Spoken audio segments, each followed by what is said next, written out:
골든아워 1권 1회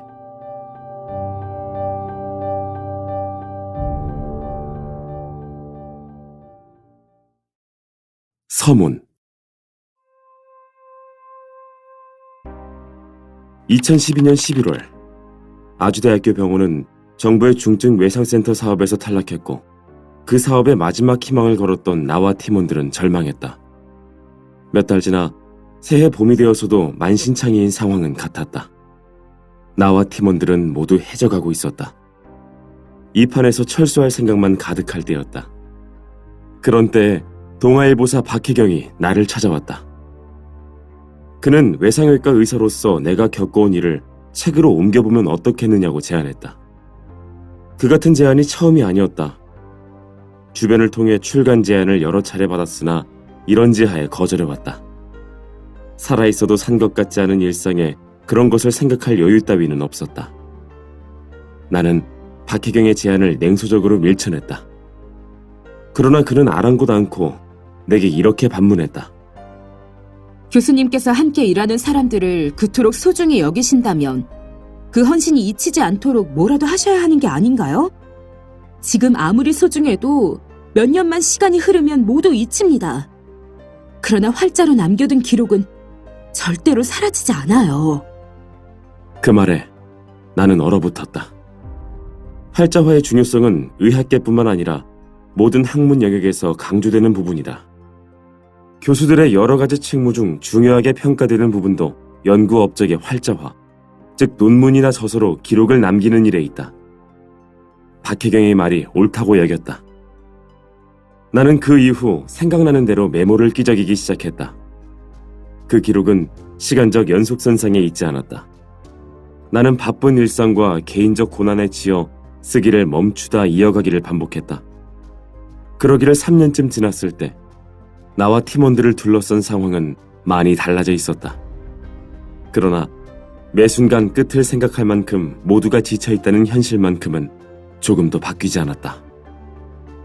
내가 전공한 외상외과라는 세부 전공은 중증외상 의료 시스템을 염두에 두고 중증외상센터 설립과 운영을 고민해야 하는 과였다. 한국은 중증외상 의료 시스템이 제대로 갖춰지지 않았고 외상 환자가 수술이라도 받다가 사망하면 그나마 다행인 것이 현실이었다. 너무 많은 사람이 빠른 시간 내에 적절한 치료를 받지 못해서 길에서 죽어나가고 이런 죽음의 기록은 예방 가능한 사망률이라는 허망한 숫자로만 표기될 뿐이다. 외상외과 환자들은 대부분 가난한 노동자들이고 정책의 스포트라이트는 없는 자들을 비추지 않는다. 그러므로 그 불빛은 외상외과에 닿지 않았다. 외상외과의 중요성에 공감하는 많은 사람들의 노력으로 미미하게나마 예산과 정책들이 만들어졌으나 과거 수많은 국책 사업들이 그러했듯 대부분 허망하게 날아갔다. 만약 내가 외상외과가 아닌 일반적인 임상과를 전공했다면 아마도 세상의 무서움과 한국 사회 실상을 제대로 목도하지 못했을 것이다. 나는 중증 외상센터 설립 과정에서 실제 한국 사회가 운영되어가는 메커니즘을 체득했다. 그 과정은 매일 고통 속에서 몸부림칠 만큼 지옥 같았다.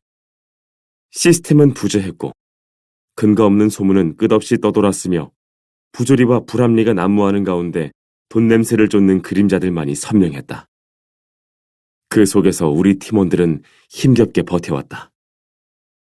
나는 어떻게든 정부 차원의 지원을 끌어들여 우리가 가까스로 만들어온 선진국형 시스템을 정착시키고 싶었다.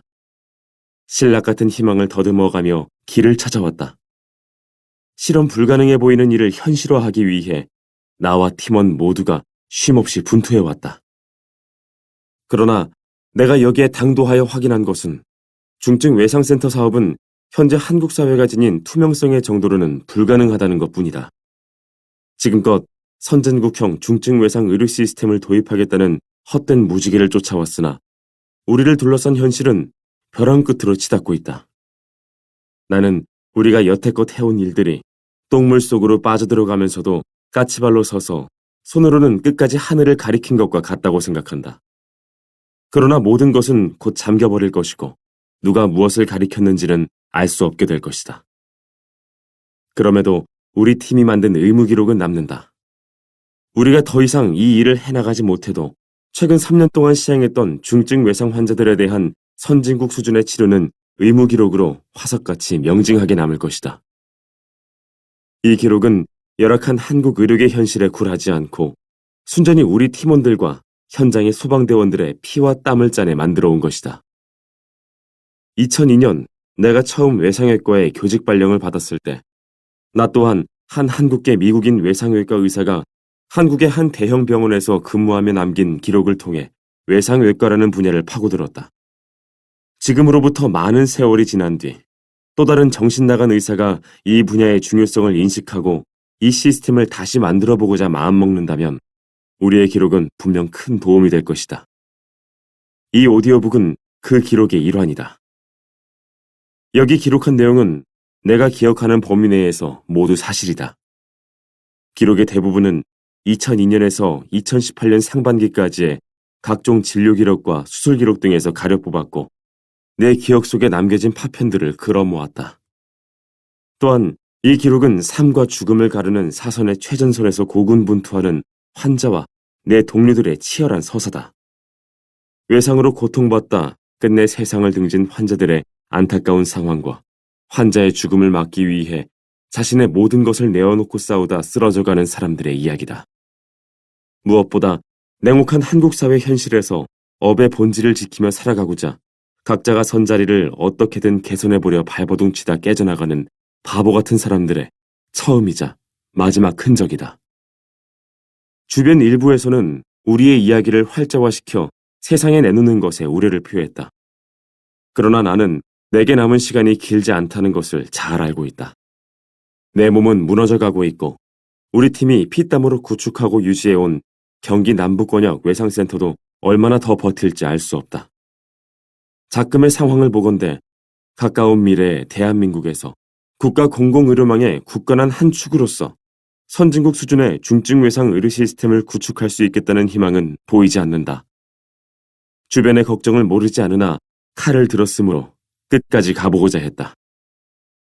실제 중증 외상 환자들이 겪는 처참한 고통과 죽어가는 환자들을 구하기 위해 집중하는 의사, 간호사, 응급구조사, 의료기사 등의 의료인들 및 소방대원들의 분투를 정확히 표현하고 싶었다.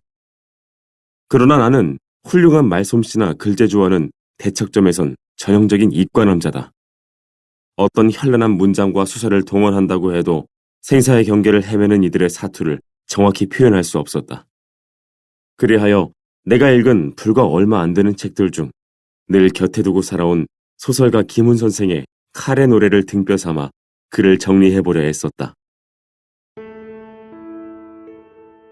김훈 선생은 자신의 책을 두고 세상의 모멸과 치욕을 살아있는 몸으로 감당해내면서 이 알 수 없는 무의미와 끝까지 싸우는 한 사내의 운명에 관하여 말하고 싶었다.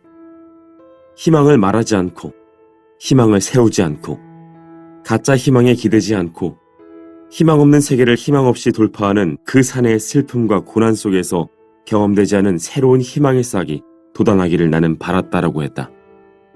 내게 칼의 노래는 나의 이야기였고 팀원들의 이야기였다.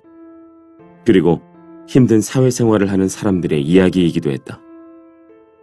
특히 김훈 선생이 그려낸 이순신은 내가 26년 전 해군에서 군복무를 할 때 만난 이순신의 모습과 정확히 같았다. 보직으로 부여받은 일을 수행하기 위해 최선의 최선을 다하다 죽음으로써 힘겨운 세상에서 해방되고자 한 이순신에게서 나는 오늘을 살아가는 직장인의 모습을 보았다. 또한 세상의 모멸과 치욕을 오롯이 감내하면서도 알 수 없는 무의미와 끝까지 싸우는 그에게서 조직 내 중간 관리자의 고통도 보았다. 김훈 선생이 그려낸 세상 속에 나와 내 동료들이 있었다. 나도 칼의 노래처럼 우리가 겪어온 일들을 명확하게 기록하고 묵직하게 그려내고 싶었으나 능력 밖이었다. 책을 준비하는 동안 김훈 선생을 직접 뵌 적이 있다. 선생의 문장을 쫓으려 미련하게 애쓰는 내게 김훈 선생은 의사의 글쓰기는 전문 작가의 글쓰기와는 다를 수밖에 없다라고 짧게 조언해 주었다. 그의 진심 어린 조언에도 그를 쫓는 마음을 놓지 못했으나 이제는 그 말을 조금은 이해한다. 그럼에도 선생의 문장은 내 머릿속에 너무 깊게 박혀 있어 지우기가 쉽지 않다.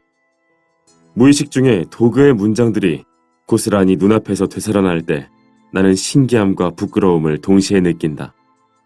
이 거친 문장들 중 어느 한 자락에서라도 김훈 선생의 결이 흐릿하게나마 느껴진다면 그런 까닭임을 미리 밝힌다. 서툰 글솜씨와 말재주로 이러한 기록을 남기게 돼 부끄럽다. 주변에서 도와준 많은 분들이 있었기에 가능한 작업이었다. 먼저 의도하지 않았겠으나 내게 글 쓰는 일에 전범이 되어준 김훈 선생께 감사하다. 시작과 끝을 함께하지 못했으나 시발점이 되어준 박희경을 기억한다.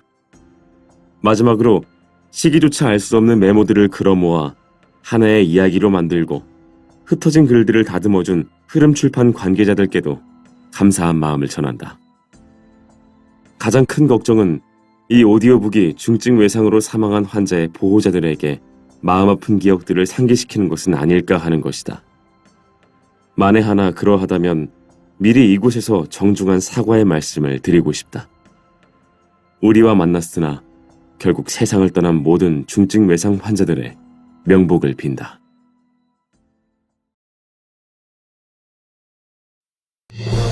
책을 읽는 가장 쉬운 방법. 윌라 오디오북.